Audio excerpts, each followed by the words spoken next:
Welcome to the next episode of Meet the Streets, a podcast for documentary and street photographers. And now for part two of my interview with Richard Sharum, we talk about his book, American Homicide, other book projects he has in the works, and a host of other things. Now, Richard. You have another, like, again, of all your projects, they're all very interesting. But your project on American Homicide, it just seems like it's amazing. Just the way that you go about not just telling the one story, which everybody thinks of. You think of homicide, you're thinking, okay, the story of the bodies, and there's a guilty person, there's a victim, there's a perp, and that's it. So you choose one side or the other. You seem to go after like three sides. And again, as I think, as they say, there's three sides to every story. So yeah, so for homicide, I was interested in looking at how homicide affects us as a society, right? Because homicide is so ubiquitous here in the United States that we don't even think about it. We don't even realize how ubiquitous it is. And what I mean by that is it is just in every TV show. It's in every,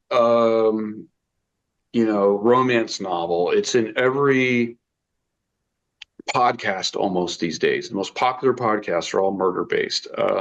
You watch John Wick and he murders 30 people in 10 seconds. It's like that kind of like, it's everywhere.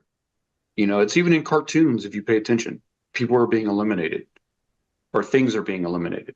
And it's this idea of like solving things with violence. And we see it everywhere. And it's so just commonplace now that people don't even think about it. And so what I wanted to do, because I'm no evangelical, right? Like I'm not, I'm an atheist. I'm not here to like convert anybody or anything like that. But I do think that as a society, it's important to understand that maybe there might be consequences that aren't so good for a society that is desensitized and apathetic about murder. And so what I was interested in, and I was like, well, it's easy to watch a documentary or a show about this particular victim, and that's usually the viewpoint we get, right? We get the victim's viewpoint. But it's always a mystery about the perpetrator or about their origins. And it's also usually a mystery about the investigative ecosystem. The only time we see detectives are in interviews about a victim, right? Or in dramatizations like True Detective. And how are homicide detectives depicted normally? They're depicted as people with psychological issues, drinking problems, go home and slap their wife around. They're terrible to their kids. They're incompetent. They're kind of mavericks. They kind of wing it in life and kind of go against the rules and, that kind of thing. And that's the absolute furthest from the truth, just like in Cuba. People assume that people in Cuba hate Americans. I can't tell you how many people told me before I went to Cuba, be careful, they don't like Americans there. And then when I went to Brazil, they're like, oh, have a great time. There's lots of beautiful women and great alcohol there and everything. And as soon as I get to Sao Paulo, I had a gun stuck to my face. So no one told me about that. But then I go to Cuba and everybody treats me like I'm a long lost son instead of hating me because I'm an American. So once again, we get into these assumptions and these ideas of what we think we know. And when it comes to homicide detectives, they were all fantastic family people. They were superhuman at the ability to compartmentalize their work life from their personal life. Great husbands and wives and fathers and mothers, and just really great people all around. And I mean, just thank God we have people like this in the world. And the general public doesn't know because they equate homicide detectives with traffic cops that give them tickets. And so they think, oh, they're just cops, F those people. And so I wanted to go and see, not knowing a lot about police officers or law enforcement, I wanted to go and see who they were. How does homicide really affect these people? How does it affect their families? So I wanted to look at victims and their families because obviously they're a big part of homicide.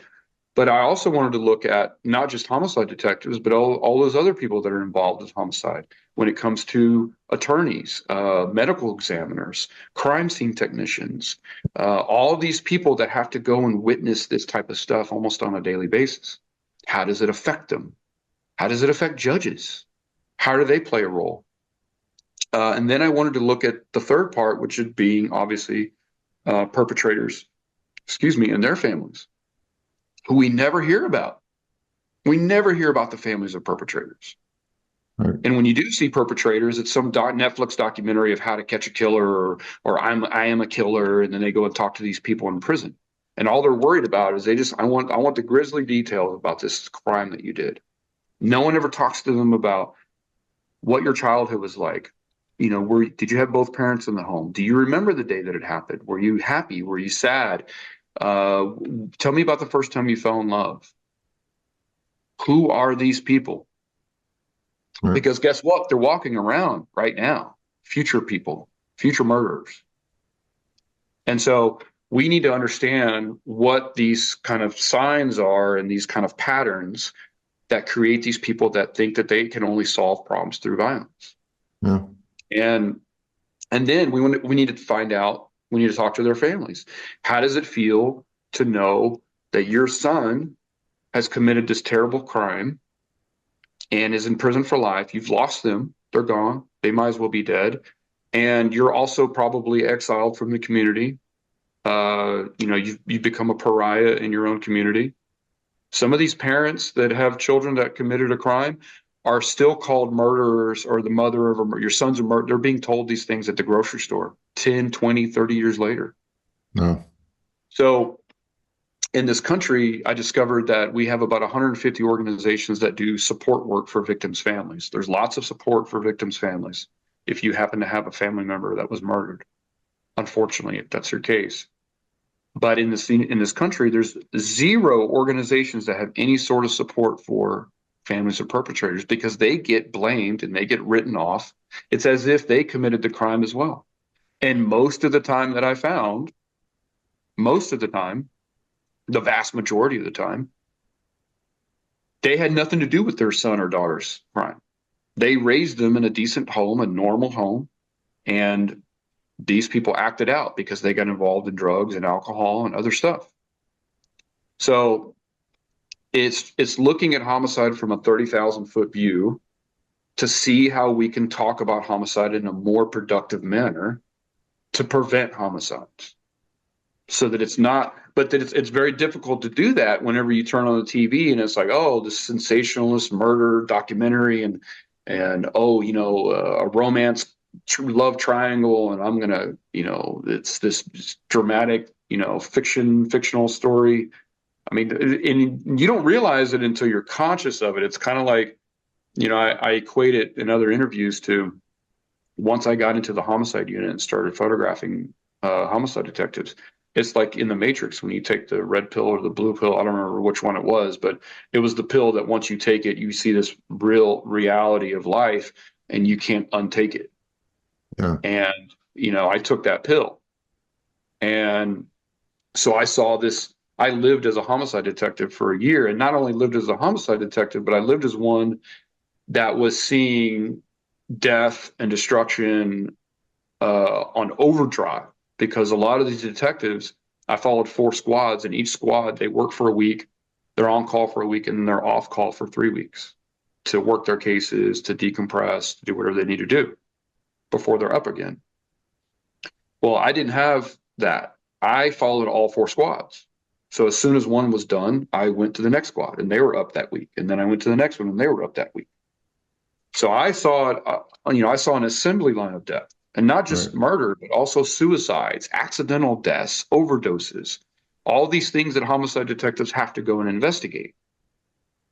And so, once you kind of live that understanding, that lifestyle, then you kind of start to see things a whole lot differently. And when I would turn on the TV, man, it would just piss me off at how much glorified it is for murder to happen.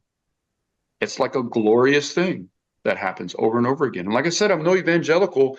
I like a good shoot 'em up movie every once in a while. I love Blade Runner and I love some of these movies, like that, but when you start to realize how much we're drowning in it and how, you have these young people who are 15, 16, 17 years old that are committing murder with zero empathy, then it starts to kind of, you start to think about it and you think, maybe this does have a kind of a cumulative effect on our society. And it's kind of like the slow boiling of a lobster in a pot. You don't realize it until it's too late.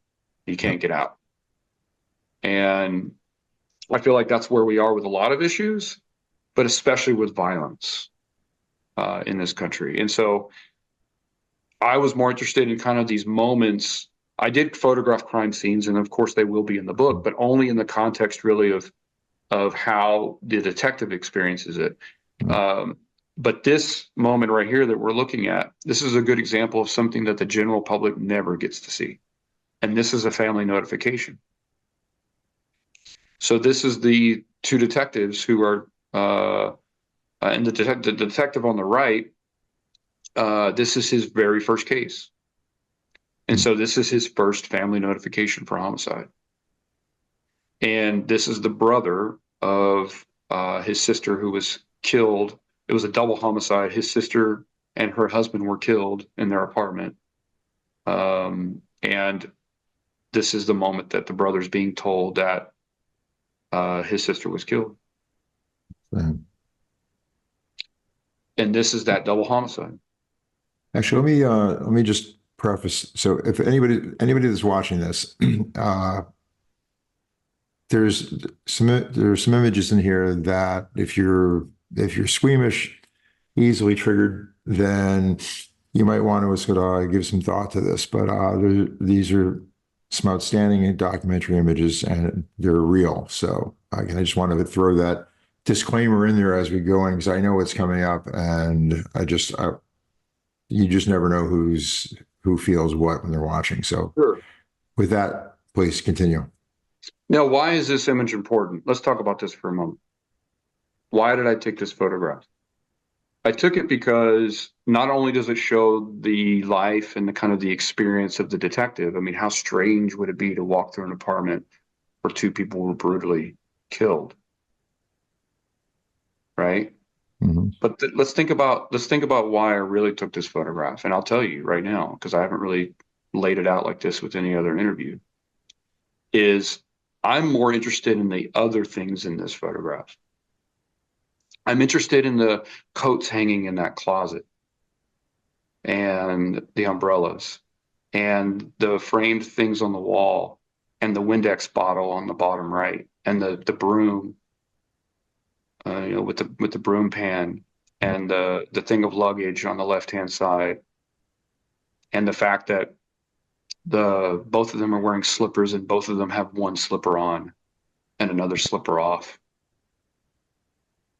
just due to the act, right? Mm-hmm. So what is that for me? This is what I'm talking about. All of us have this type of stuff. Have you ever looked at your apartment or your place like this? And so before I came there and before this act happened, this family was living their normal life. They had these things on the wall. Somebody hung that up on the wall. Somebody hung those coats in the closet. Who was the last person to use that broom? And so I want people to understand that they are closer to something like this than they realize. This is what I'm talking about. This is very strategic. This is totally intentional. Is that it wasn't enough just to photograph the detective and the legs, but it was including all of these other things in it. Because I want people to realize how close they are to something like this, how easily something like this could happen to them and they just don't realize it. Well, then it becomes another conversation. Well, now it becomes something else because it could be me.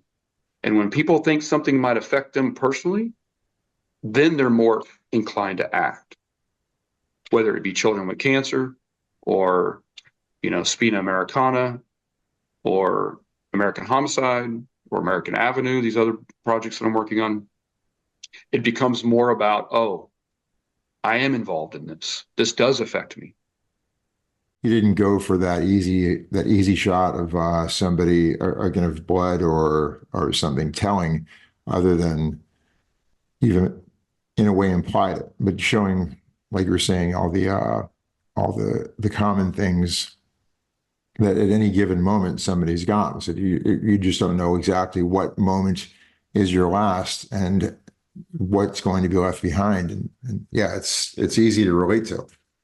I mean, right? I mean, so it's not so much about what the image is, but what it infers. Right. And so, it's allowing the general public to fill in the gaps. And that's usually when you have the most effect, because once again, I'm in the business of getting people to think about things that they've become apathetic about for the purposes of social change. I've dedicated my life to that type of work. And so when you allow the public to fill in the gaps sometimes, so I mean, it's good to give them something straight and something real, which is what we're going to see next in that next image. But it's also good to give them something like this that allows them to kind of fill in the gaps. They know something bad happened. Like we were talking about earlier, if you give them a question versus giving them the answer, it makes Correct. them think. Correct. And they're willing to stick with it. They're Right. willing to think about it. That's one of the things that I think is one of the best compliments I've ever received. Whenever somebody says, "Hey, I just want you to know that, that image that I saw of this or that, like, I still think about that image." And to me, that's more important than anything, because that means that my strategy is working. And I'm very open about my strategy. I'm very open. I'm not trying to trick anybody. All I'm doing is I'm just looking at life in a way that everybody can relate to. I think it was a question will linger in a person's mind much longer than an answer will. Because once you got the answer, there's no reason to stop to continue thinking about it. It's answered. But the question will linger with you and just stick until it gnaws at you long enough that you find a way to either shut it off or you find an answer. And then the process is effective. So this is an image that's really kind of straight to the point. I mean, but once again, it's about the experience here of the medical examiner. I mean, imagine this being your job and you have to go and see, not knowing what you're going to witness when you wake up that morning to go to work. Right. And this individual was found in the river and had been there for quite some time, as you can see. Yeah. And she's looking for any signs of trauma to the skull, like a bullet hole or something that would point to the body being dumped after a murder. I could easily have just shot this image of the person themselves, the victim themselves. I could have easily just gotten close up and taken a very grisly photo of like the skull with the body and how it's decomposed and all of those things, right? Mm-hmm. But once again, it's in the context of the environment and what she is experiencing. So I just want to point that out. So this is Detective Grubbs, great guy, great family man, and great detective. He's one of the detectives on the unit that if I was killed, I would want him on my case. And he's confiscating what they think might possibly be the murder weapon at a suspect's house. What we were doing is we were executing a search warrant on the house, and so he had confiscated this out of the master bedroom and was walking out with it.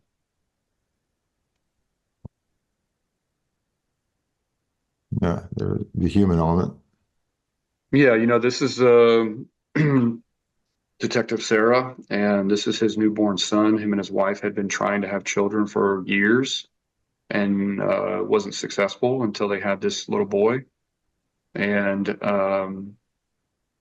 they've since had another child who I got to hold a couple months ago. But when their first son was born here, it was a very special moment for them. And so this is Detective Sarah at home. He came home during the middle of the day after working a murder that morning. and where someone else's son was killed. And so this contrasting idea of life and death, and what these detectives have to deal with, you know, when you go and scoop up the body of another person's child, right? These detectives are very, not desensitized, but they're used to seeing dead people on the ground. It doesn't affect them anymore. But they don't lose the fact that that's someone's child. And so for me, seeing this moment when he went and picked up his son at home, I took this image because it's him essentially closing the loop. And so that's why, once again, I'm looking for these moments that kind of transfer universally.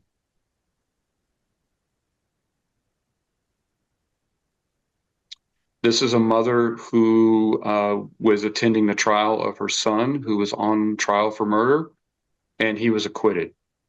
So he was found not guilty, or not acquitted, but he was found not guilty of the crime. And so here she is thinking he was going to prison for life, and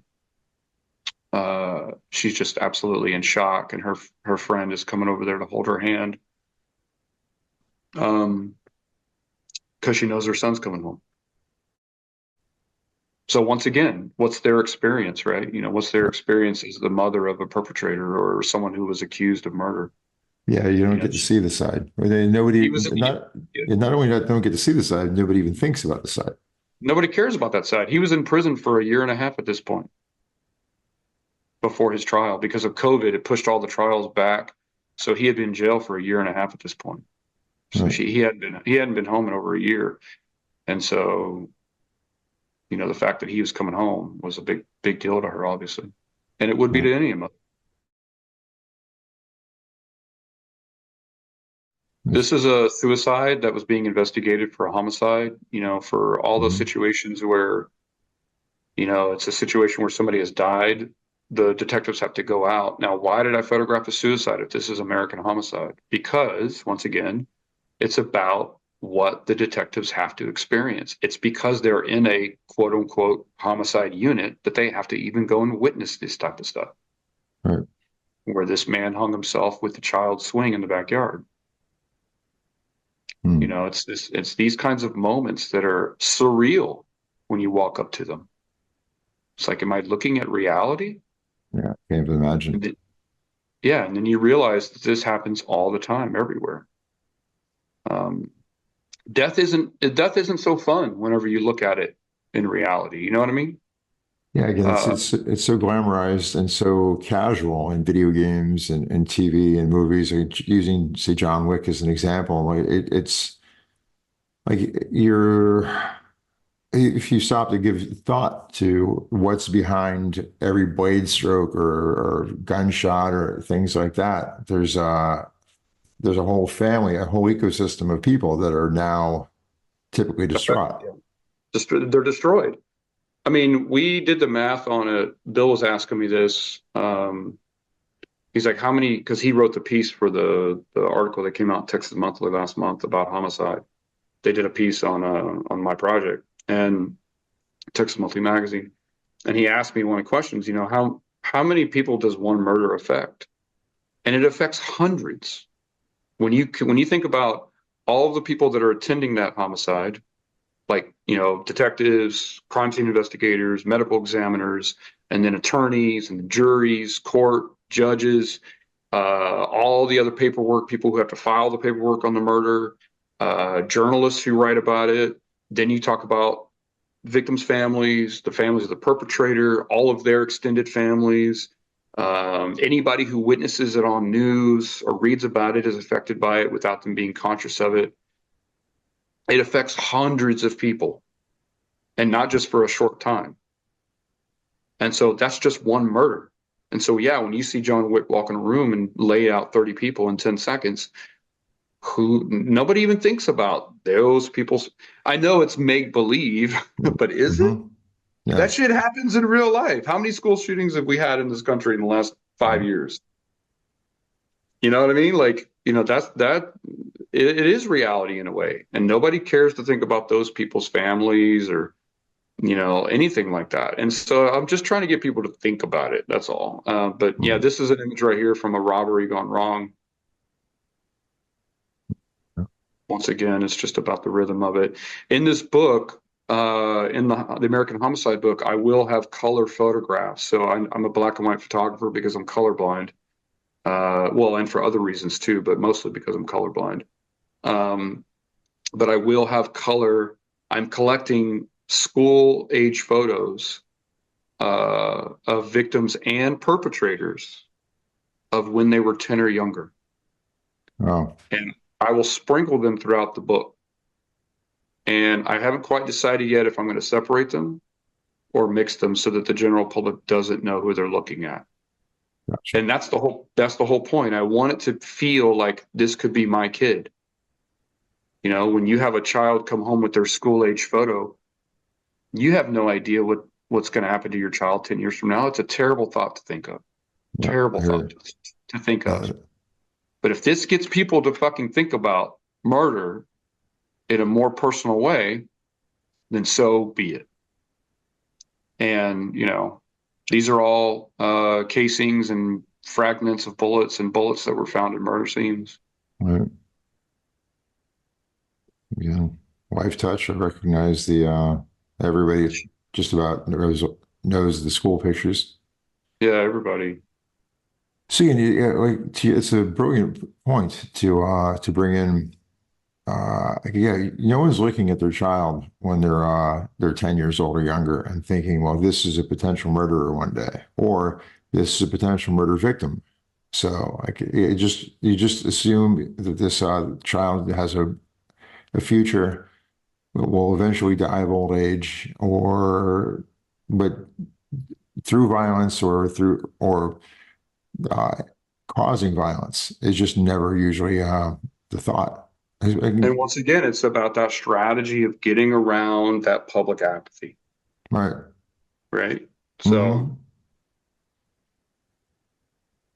again, you can't look at this kid and go, again, not knowing which side of the equation either of them are on, because again, there are women that was going to go out and commit violent crimes as well. So you can't say, okay, well, my daughter's not going to be a perp of some violent crime or a victim. And there's just so many. Yeah, it's tragic. And each one of these kids, the three that you have here, so just each one is just cuter than the next. Absolutely. And they had a great personality, or they were running around playing. They said funny stuff. I've got a 7-year-old. I've got a 7-year-old and a 17-year-old. Mm-hmm. And the 7-year-old, says funny stuff all the time and makes us laugh, and has all these little moments of being a child that is just, you want to just hang on to. And so for these mothers, or fathers or whoever who had their child taken away from them, either through prison or through, being killed, they still remember those moments of their children. And so I guess what I'm trying to do is trying to get people to understand who have children, how to appreciate them and maybe raise them in a certain way that they don't give into certain emotional things, or if the parents are drinking, to maybe put a check to them. So I don't know that this book will do anything, Keith. I don't know that any of my work will ever do anything. I will never know if this book will ever prevent one homicide. But if it does, it does. But if it does, then it will have succeeded in its mission while I'm on my deathbed unknowing of it. And I'm okay with that. I have to at least try. Yeah, which is noble. Again, most people don't even try. They just assume that the problem is bigger than them and move on. I mean, if I wish I didn't have to witness all the things that I witnessed with those detectives. I wish I could unsee the things that I saw in that year. Yeah. So how did that? Yeah. I'm sorry. I didn't mean to cut you off. No, it's okay. I was done. I was just curious. Like, it had to have taken an emotional toll. Like, The detectives are 1 week on, 3 weeks off, and you're going like back to back to back. You're fitting in an entire month block of not having the decompression that they build into their schedule because of the effects this has psychologically. How did that affect you? I mean, it affected me greatly. I've always been very tough mentally when it comes to photographing tough stuff. When I photographed children with cancer at the beginning of my career, after that commission from Meadows, I was actually hired by Children's Cancer Fund and Children's Medical Center to come back and photograph a longer piece of work, and also contribute to their annual report. And the hospital itself commissioned new work from me. So I got to work more with children fighting cancer. It wasn't just that 1 week. But I've kind of photographed tough stuff before. And so I thought, well, this is just another thing. This is my duty. That's how I see it as. I see it as my duty as a photographer, a documentary photographer, to go do tough stuff that most people can't do. And I was good for up to about the first 5 months. And then after that, I started to realize that I was being altered in a way. And I was starting to understand really on a kind of visceral level why cops are the way that they are sometimes, like how they are as far as like desensitized and to violence. And also I was kind of looking at people differently. Like I would meet new people at a neighborhood event or something like that, and I would almost immediately envision them dead. I would Wow. look at them and wonder how they're going to end. Are they going to take their life one day? Are they going to be murdered? Are they going to overdose? How are they going to be found? What does the inside of their apartment look like, their house? And like, that's how I was envisioning everybody that I was talking while they were talking to me. So I knew it was starting to affect me. And one of the detectives one time when I was telling him this, he said, man, you need to take a break. And, and the other thing is also I started to understand the isolation that police feel, because I would go to these community events and my neighbors, they know what I do for a living. So they would, some of them would ask me, hey, what are you up to now? What are you working on now? That kind of thing, and I'm like, well, I'm working with homicide detectives. And what do people do? Oh, wow. Tell me all about it. Oh, tell me a really interesting story. They want to know about it. Well, then I tell them about, the house that we went into and the kid who blew his entire face off with a shotgun, and he literally has a caved in hole where his face used to be and what that looks like. And then all of a sudden they don't want to talk about it. Yep. So that's what I'm talking about. These detectives, they don't have anybody to talk to about this shit except themselves. And so, they're going to be insular. Right. Of course, they're going to be in a bubble, because most of the people in the general public have no idea. They kind of jog around their neighborhood and thinking life's grand, and it's actually a very, very difficult world. And thank God that there's people out there like that are taking care of that for you, so you don't have to think about it.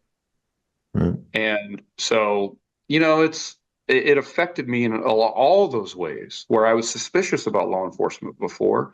Now I have a lot of respect for it because that's empathy. I got to live in their shoes. But on the flip side, I was able to talk to them a little bit about the general public and how we feel about things. So once again, it was this cross-pollination of knowledge that needs to happen. Right. Where they got a little bit of information outside of their bubble and I got some information outside of my bubble, and we were able to kind of really gel together and become great, great friends. Very cool. I'm still friends with a lot of these detectives. This is a gentleman who was on trial for homicide in the courtroom. So this is during the break of his trial. And Gotcha. so he wanted to stand for a portrait to represent people who are on trial for murder. Interesting. Yeah, at first I hadn't looked down and seen the chains on his ankles. So I looked at him in the suit and thinking that he was like not a court officer, but like somebody not a person on trial for murder.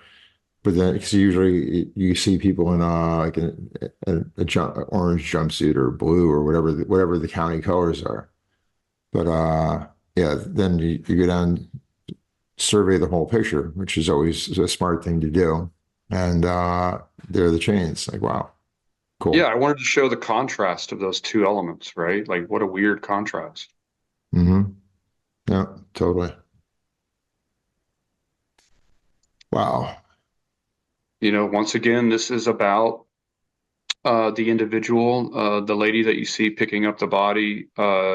She's one of many who work for UT Southwestern School here in Dallas, and they are basically tasked with collecting the bodies and then taking them to the medical examiner's office. So they call the detectives, they call them the body snatchers, but it's a loving term actually, because they're literally some of the hardest working people you'll ever meet, because they have to go out in all situations in weather, rain, snow, mud. I mean, I saw them get stuck in knee deep mud to pull bodies out of ditches, and this right here is you can't see it. It's pouring down rain, but it's actually raining at this moment, and they're retrieving a deceased young man who was found behind that dumpster. Um, and this is just one of those moments, like, that people don't realize. This is what it looks like. People don't think about the like, even if you're watching one of those like Law and Order, or one of these sanitized shows, which are interesting, but you don't get the in between. You don't get, it doesn't talk about the person who has to go and actually collect the body, or crime scene cleanup. Like, there's somebody out there who has a career going and scrubbing down and sanitizing a violent crime scene. Absolutely. Well, and a lot of people don't realize that it's actually usually left up to the family. So, that's the terrible part about it. This is in a church, so obviously the church, is responsible for cleaning up after this situation. Right. Crazy. This is a perpetrator. He's in homicide. He's in prison for life in Montana. Once again, same thing. Perpetrator in Montana state prison. Montana? Uh, Same here. This is in Wyoming. Okay. So interesting. So you went from, again, you're based out of Texas and you were following Texas homicide detectives, but you went to other states to see to see perps. Yeah, because some prisons are more open to the idea of you photographing their prisoners, especially those that are there for murder, Right. than other prisons. And also, I wanted it to be American homicide. I didn't want it to be Dallas homicide. Gotcha. Makes sense. So yeah, Yeah. I wanted to kind of get more of a national picture. So I have interviews and transcript interviews with families of perpetrators in Wyoming and Montana. And I went to the entire prison systems in both of those states. So 8 prisons in total, Oh, and was allowed to photograph. This is the mother of a perpetrator, Grant Gleason's mother. And okay. Grant Gleason was running from the cops. He was on drugs and he was running from the police. And he reached down into the floorboard to grab something. And he ran straight into head on to an older gentleman who was driving a pickup truck and killed him. And Grant Gleason almost died. They had to replace his arm and his leg. He actually died twice on the way to the hospital. They care flighted him. And he's been in prison for the last 6 years. He has another, I think, 6 or 7 years left. And this is his mother, who is just one of the most wonderful people you ever meet, who runs a ranch in Montana. And and she's standing outside the house that he lived in before he went to prison. It hasn't been touched on the inside since the day he left for prison. So she let me in, and I photographed the house, the interior of the house as he left it. This is Tommy Kolb. He's in prison for life in Wyoming for murdering a woman that he was cheating on with. And when she threatened to tell his wife because she wanted him to leave his family and leave his wife for her. They got into an argument and he killed her. Mm. And he was on the run not on the run, but he was not a suspect for 2 years. So he lived in the same town with his family and everything for 2 years before they caught him. This is Don Kraus, in prison for life for murdering his girlfriend in his prison cell.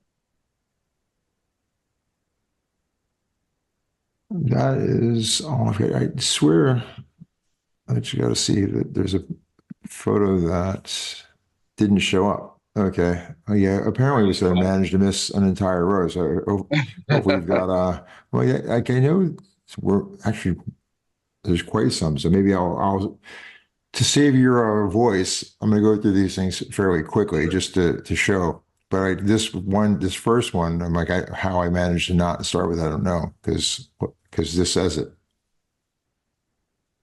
Yeah, that's on the desk of a detective. No.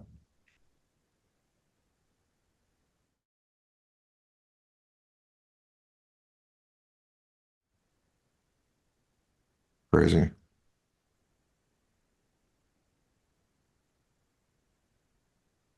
So what happened here? So this is actually me visiting the home of Detective Guy Curtis. That's him on the horseback there. They have Okay. a property outside of Dallas in Midlothian, and so they have horses and land. And they were actually riding their horses together. And I was there photographing kind of his family life. And this young man's horse started running wild all of a sudden, and then bucked him off. And it was the most terrifying thing I've ever seen. So that he got thrown off the horse and landed straight on his back. And this is him. Obviously, this is the moment right after it happened. And so once again, it's these moments of life and death that these detectives are dealing with, that they're faced with. In reality, this is a moment in his personal life that had just happened. I just happened to be there. And Detective Guy Curtis is telling his son to get up. And the son finally got up. Thankfully, didn't have any bad injuries, but he could have easily been killed right in front of me.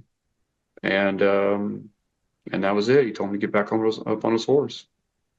It's interesting. So Again, somebody who has to deal with death by violent means all the time, and he could have just witnessed a freak accident where death affects him personally, and had nothing to do with any of the means he's connected with.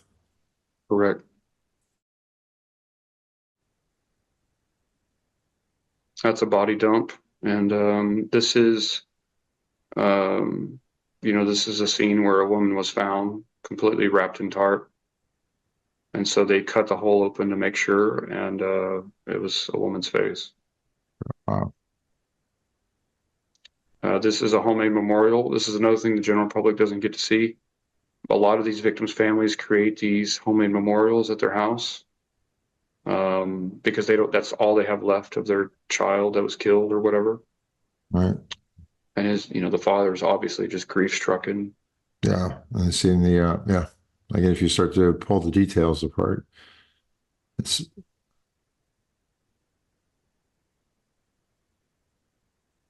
This is a woman. If you want to go back real quick, this is a woman sure. who was looking at her own hands right after her boyfriend had shot himself. Wow. Oh, yeah. You can't even imagine what goes through your head. This is pretty brutal. This is a suspected arson. They finally found out later on that it was an accident, but at the time they thought it was a murder for quite a while. All right. Yeah, you have to investigate it one way or the other. Correct. And once again, it's about the individuals who are there working that scene. It's not just about the victim at that point. All right.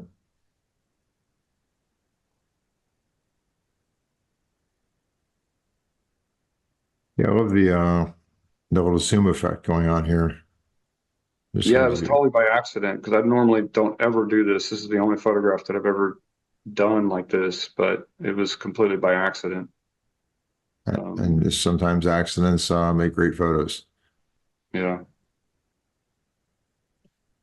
So did you add the No, this is a book that is used by people who draw likenesses. So okay. whenever they don't have any video or photos of a suspect, it's the kind of the same class. It's the classic the way they used to do it before surveillance cameras were everywhere, where a witness would come in and describe the suspect. And so they have these books for the artists that are doing those drawings. And so what they'll do is they'll open this up and ask the or the witness and say, what kind of head? Was it more like this guy? Was it more like this guy? Was it more like this guy? And so then they know where to start, and then they'll Right. do, like, if you turn the page, it'll just be the noses or it'll just be the mouth, and that's how they put those drawings together. Okay. Once again, the general public doesn't really get to see that side of it. Yeah, it used to be a thing like years ago that you just it's I don't know if it was on TV or wherever, but the whole police sketch thing, and you'd see sketches wanted, and there'd always be a sketch because they didn't have the surveillance cameras or whatnot. So you'd always be relying on an artistic interpretation of what this person may or may not look like. Yeah, some of them are really bad. We've all seen examples of that, but the guy that had that book, he was actually known for being really, really good. I was being shown kind of the sketches that he came up with, and then the actual photos when they caught the guy, and it was almost identical. Uh, This is so, Detective Patty Ballou mhm. looking at a 15-year-old boy who was killed. Wow, I was thinking, yeah, yeah, it looks like he was intubated. I was thinking that he was actually still alive. Okay. No, he's gone. Is a powerful picture. Yeah, that is a man that had just been picked up for murder. I read this note. I'm not going to read it to everybody, I don't think, but it's tragic. I mean, this is It's a suicide note. Yeah.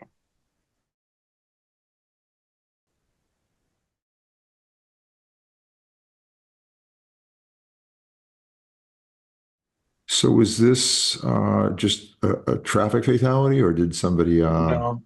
This was a suicide. A woman had jumped from you can't see it because it's out of the frame, but if you look at that right-hand column that goes up and out of the photo, right? there's an even higher overpass. So she had jumped from there into oncoming traffic on Wow. 7:30 in the morning in Dallas. And it was probably Yeah, it was probably the worst suicide I ever witnessed.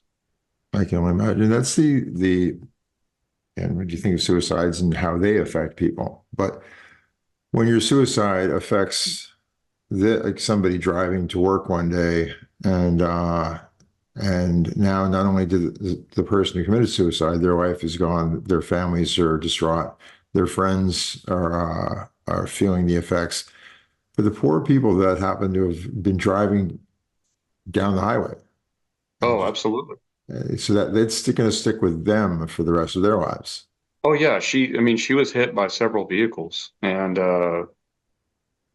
she landed on someone's vehicle, and then she was just tossed around. It was absolutely terrible. And in fact, um, that streak that you see down that middle lane is a lot of her body parts. And to this day, when I drive under this overpass, I never drive down that lane. I can imagine. That's the fatal bullet during a medical examination. So she's showing the detective. That's Detective Guy Curtis on the left. The bullet that was found in the man's heart. That's Detective Guy Curtis hugging a mother and comforting her as her son is being arrested and taken inside headquarters. He was 15 years old and was being booked for homicide. Okay, this is where we came in. So Yeah. amazing work. And important work. And again, like you said, that if it helps with even one, hopefully it helps with more. and starts a conversation with some people to broaden out. But then, yeah, you've done a lot more than the majority of the human race. So, We'll see. and again, it comes down to the effort, the willingness to try. Most people aren't willing to try. You just look past things, think, wow, that was uncomfortable. Let me go see a movie or do something to get my mind off it versus asking the question. I tell my kids growing up, the most powerful thing you can do is ask why. It's annoying to somebody, especially as a parent, but I'm like, I always told them, keep asking why, because whatever the answer is, follow that up with why, and keep asking why until there's no more answer. You've either gotten you got to the depths of the person's knowledge. You either answered the question or you recognize there's more to go. But people don't like the question why. And more importantly, when you ask why that many times to somebody, they start to actually think about why they feel a certain way. I mean, that's what I love about good documentary photography is, for me, it's more of a mirror than it is a window. And so whenever we talked earlier about someone looking at my work and having an opinion versus someone else looking at the work and having a totally different opinion, I love when that happens. I don't want everybody thinking the same thing when they see my work, because it tells me more about the people that I'm targeting than it does about me or my work. So if someone comes to me and says, "Oh, I hate that photo," well, why do you hate it? Well, it reminds me of my father, who was very abusive. Okay, well, that says a lot about you and your history, right? Right. And so that's the kind of photographs that I want to try to produce. I want people to look at them and see themselves, see their family, not just with homicide, but everything, and think about, oh, well, how do I fit into this larger picture? Can I do anything to stop this? Can I do anything to end this? Can I do anything to help? And, that to me is the only real power of photography, is the power to be a catalyst for empathy, like true empathy, not bullshit empathy, and not sympathy. Sympathy is useless. It's empathy that really is what is needed in that situation. And that's, to me, it's so simple. All the problems that we have in this society and human race all come down to very simple solutions. And it all basically points to a lack of empathy. And if people were more empathetic towards one another, we wouldn't have nearly as much murder, rape, starvation, abuse, war in this world. It's when people become this other thing and this other entity that I don't relate to, well, then I can do anything to them, because it doesn't feel like me. It doesn't relate to me. It doesn't feel like my family. But as soon as that other thing feels more like me, oh, well, now I want to protect it. Right. And so it's just, for me, the role of documentary photography is getting this group of people to talk to this group of people who may never speak, either through distance or through lack of desire.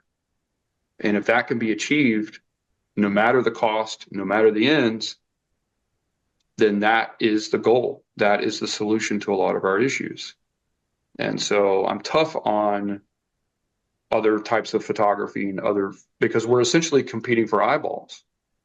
Right. And so I want to capitalize on talking about things that I think are of real importance, that affect not only me, but everyone else. And so, I don't mean to put anybody under the bus or make them feel bad or dumb or I'm better than they are. I don't feel that way at all. I still don't know why my work's interesting to people. It's just a reflection of who I am. But I need help. I need more photographers out there, which is why I do these talks and do these interviews and do lectures. I need help. I need other photographers out there just as committed and just as caring about doing something larger than themselves or talking about something larger than themselves. So, that's all I can say about all of it. That's very well said. So again, I thank you for giving me this much of your time. I appreciate but yeah, you were very, very generous with your time. And there's still so much more to talk about. There's so much more work you've got out there, but I'm not going to do that to you. So hopefully in the future, before your projects come out or at some point, I'll let you decompress from this whole thing and maybe have a part two one day. Yeah, let's talk again about Spina and American Avenue and some of these other things that I think are important. We can get to that when Spina comes out this fall with Goss books again. They're doing this my next three books as well for the trilogy of the I Sing, and so that book comes out this fall, Spina, and then next year will be American Homicide next fall, and then the following fall will be American Avenue. So thanks for having me, and I really appreciate it, and I love what you're doing. So please keep it up. Thank you so much, and have a great day. As we say here in France, bonne journée. All right, thanks, Keith. All right, take care. Thanks. Cheers.